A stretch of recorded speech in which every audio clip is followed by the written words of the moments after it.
മരണപ്പെട്ട മുൻ ADM നവീൻ ബാബുവിന്റെ മരണം കെട്ടിത്തൂക്കിയ കൊലപാതകമാണെന്നുള്ള ആരോപണം ഉന്നയിച്ചതും അദ്ദേഹത്തിന്റെ ഭാര്യ മഞ്ജുഷയാണ്. ഈ ഒരു സംശയം അദ്ദേഹത്തിന്റെ ഭാര്യയ്ക്ക് മാത്രമല്ല, കേരളത്തിലെ ഒട്ടാകെ ജനങ്ങൾക്കുണ്ടായ ഒരു സംശയം തന്നെയല്ലേ.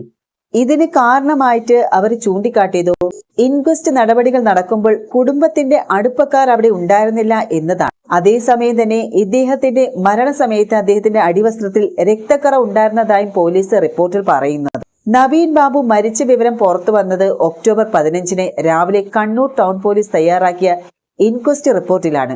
എന്നാൽ മൃതദേഹ പരിശോധന റിപ്പോർട്ടിലാണെങ്കിലോ ഈ ഒരു രക്തക്കറയുടെയോ അല്ലെങ്കിൽ പരിക്കിന്റെയോ പരാമർശങ്ങളില്ല എന്നാണ് മാതൃഭൂമി ദിനപത്രത്തിൽ റിപ്പോർട്ട് ചെയ്യുന്നത്.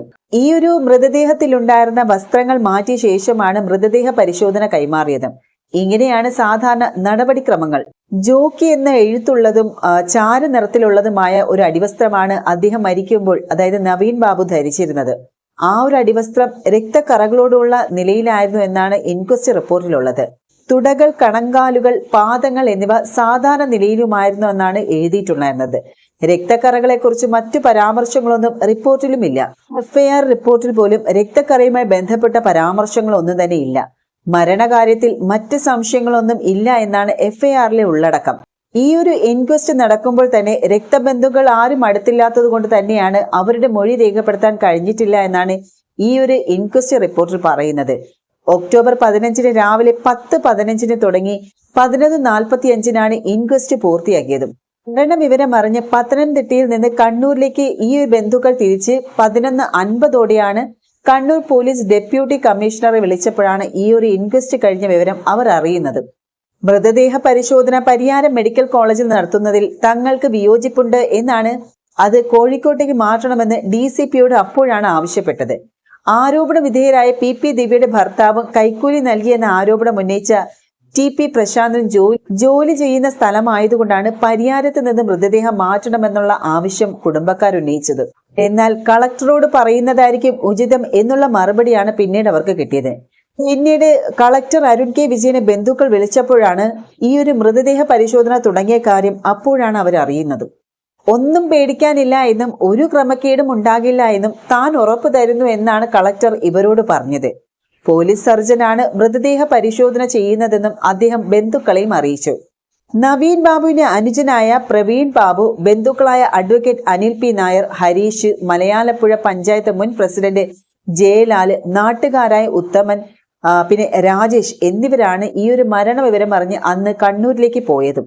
അതേസമയം കണ്ണൂർ മുൻ ADM നവീൻ ബാബുവിന്റേത് തൂങ്ങി മരണമാണെന്നുള്ള വ്യക്തമാക്കുന്ന ഒരു വിശദമായിട്ടുള്ള ഒരു പോസ്റ്റ്മോർട്ടം റിപ്പോർട്ടാണ് നേരത്തെ പുറത്തു വന്നിരുന്നത്. നവീൻ ബാബുവിന്റെ ശരീരത്തിൽ പരിക്കുകൾ ഇല്ലായിരുന്നു എന്നാണ് പോസ്റ്റ്മോർട്ടം റിപ്പോർട്ടിൽ ചൂണ്ടിക്കാട്ടുന്നത്. ഒക്ടോബർ 15 ഉച്ചയ്ക്ക് 12:40 1:50 ഇടയിലാണ് പോസ്റ്റ്മോർട്ടം നടന്നത്. തലയോട്ടിക്ക് പരിക്കില്ല, വാരി എല്ലുകൾക്ക് ക്ഷതമില്ല, ശ്വാസകോശത്തിന്റെ മുകൾ ഭാഗം, അതായത് ഇടത് ശ്വാസകോശത്തിന്റെ മുകൾ ഭാഗം നെഞ്ചിന്റെ ഭിത്തിയോട് ചേർന്ന നിലയിലാണ് എന്നാണ് ആ റിപ്പോർട്ടിൽ പറയുന്നത്. പിന്നെ പറയുന്നത് വെച്ചാൽ ഈ ഒരു പേശികൾക്കും പ്രധാന രക്തക്കുഴലുകൾക്കൊന്നും പരിക്കില്ല എന്നും തരുണാസ്ഥി, കശേരുക്കൾ എന്നിവയ്ക്കും പരിക്കില്ല, അന്നനാളം സാധാരണ നിലയിലായിരുന്നു എന്നൊക്കെയാണ് ഈ റിപ്പോർട്ടിൽ പറയുന്നത്. അതായത് പോസ്റ്റ്മോർട്ടം റിപ്പോർട്ടിൽ പറയുന്നത്.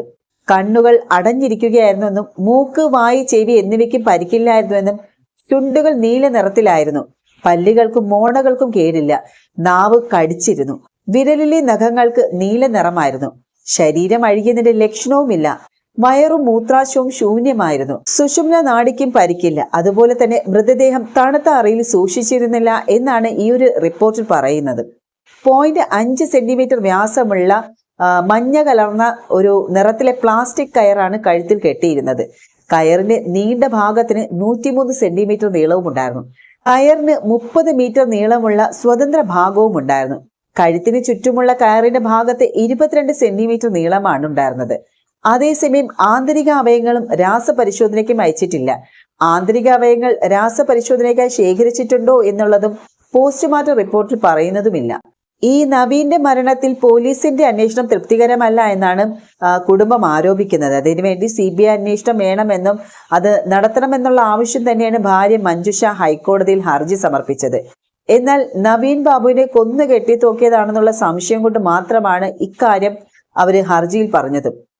ഈ സംശയം മാത്രമല്ല, മരണത്തിൽ മുൻ ജില്ലാ പഞ്ചായത്ത് പ്രസിഡന്റ് പി ദിവ്യയുടെ പങ്കിനെക്കുറിച്ചും സമഗ്രമായിട്ടുള്ള അന്വേഷണം നടത്തിയിട്ടില്ല എന്നും ഹർജിയിൽ ആരോപിച്ചിരുന്നു. നവീൻ ബാബുവിന്റെ മരണം സംബന്ധിച്ച അന്വേഷണം ഹൈക്കോടതി നിർദ്ദേശിച്ചാൽ അത് ഏറ്റെടുക്കാൻ തയ്യാറാണ് എന്നാണ് CBI കഴിഞ്ഞ ദിവസം കോടതിയെ അറിയിച്ചിരുന്നത്. ഈ ഒരു അന്വേഷണത്തിന് തയ്യാറാണോ എന്ന് കോടതി ചോദിച്ചപ്പോഴാണ് ഇതിന് മറുപടിയായിട്ട് CBI പറഞ്ഞത്. എന്നാൽ ഈ ഒരു CBI അന്വേഷണത്തെ സംസ്ഥാന സർക്കാർ എതിർക്കുകയാണ്. അവര് പറയുന്നതെന്ന് വെച്ചാൽ ഈ ഒരു പോലീസ് അന്വേഷണം ശരിയായിട്ടുള്ള ദിശയിലാണെന്നും കേസ് ഡയറി പരിശോധിച്ചതിന് ശേഷം ഇക്കാര്യത്തിൽ വിശദമായ വാദം കേൾക്കാമെന്നാണ് കോടതി വ്യക്തമാക്കിയിരിക്കുന്നത്. വിഷയം എന്തായാലും 12-ന് വീണ്ടും പരിഗണിക്കുകയാണ്. ഒക്ടോബർ 16 പുലർച്ചെയോടെയാണ് പത്തനംതിട്ട സ്വദേശിയായ നവീൻ ബാബുവിനെ ക്വാർട്ടേഴ്സിൽ മരിച്ച നിലയിൽ കണ്ടെത്തിയത്. പത്തനംതിട്ട ADM-ആയി നാട്ടിലേക്ക് പോകാനിരിക്കെ സഹപ്രവർത്തകർ നൽകിയ യാത്രയപ്പ് ചടങ്ങിൽ പി ദിവ്യയുടെ പരസ്യമായിട്ടുള്ള അപമാനമാണ് ആത്മഹത്യയിലേക്ക് നയിച്ചത് എന്നാണ് ഉയരുന്ന ആരോപണം. കേസിൽ അറസ്റ്റിലായ ദിവ്യയ്ക്ക് ജാമ്യവും ലഭിച്ചിരുന്നു.